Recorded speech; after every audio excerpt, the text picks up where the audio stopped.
নতুন প্রজন্মের কাছে দেশীয় জামদানি সম্পর্কে পরিচিতি ও মসলিন খ্যাত ঐতিহ্যবাহী জামদানি শাড়ির বাজার সম্প্রসারণের লক্ষ্যে বরিশালের গৌরনদীতে শুরু হয়েছে মাসব্যাপী জামদানি শিল্প পণ্য মেলা।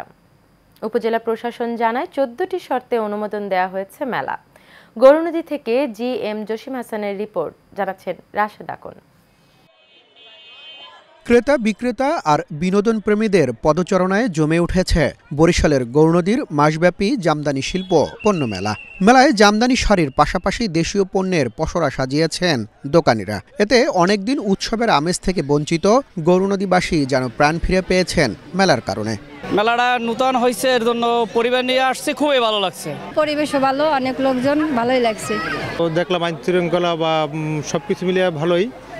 বাচ্চা নিয়ে আসছি এবং ফ্যামিলি নিয়ে আসছি, সবাই একসাথে কেনাকাটা খুব ভালো লাগছে। একসাথে আমিও কিছু কিনতেছি, এখন দেখতেছি। খুব ভালো পর্যায়ে আমাদের মেলাটা হচ্ছে, খুব লোকজন খুব শান্তশিষ্ট আছে, কোনো গ্যাঞ্জাম ভেজাল কিচ্ছু নাই, খুব ভালো হচ্ছে বেচা কিনা আর কি। মেলায় বিনোদনের জন্য নৌকাদোলা রাইড, ড্রাগন ট্রেন, ভূতের ঘর সহ রয়েছে নানা ব্যবস্থা।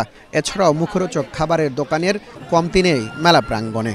মফস্বলে এরকম মেলা খুবই দরকার, কারণ এইটাই আমার মনে হয় বরিশাল এই গৌরনদী প্রথম বাণিজ্য মেলা। এই মেলাটা হওয়াতে আমার মনে হচ্ছে গৌরনদীবাসী সবাই মনে হচ্ছে একটা নতুন প্রাণ পেয়েছে। মেলার উদ্যোক্তারা জানান, স্থানীয়দের বিনোদন দেওয়ার জন্যই এই আয়োজন। এখানে মাদকাসক্ত এবং অশ্লীল অসামাজিক বেশি উচ্ছৃঙ্খল চলছে, তাই আমি একটা সিদ্ধান্ত নিলাম, এখানে যদি একটা সামাজিক ভালো একটা পরিবেশ বান্ধব একটা মেলা করা যায়, জামদানি দেশীয় পণ্য মেলা, তাহলে এদেশের জনগণকে উপকৃত হবে। Bangladesh Jamdani manufacturers and export অ্যাসোসিয়েশনের আয়োজনে গত 18 ডিসেম্বর গৌরনদীতে শুরু হয়েছে এই জামদানি শিল্প পণ্য মেলা। Rashed Akon, Asian television.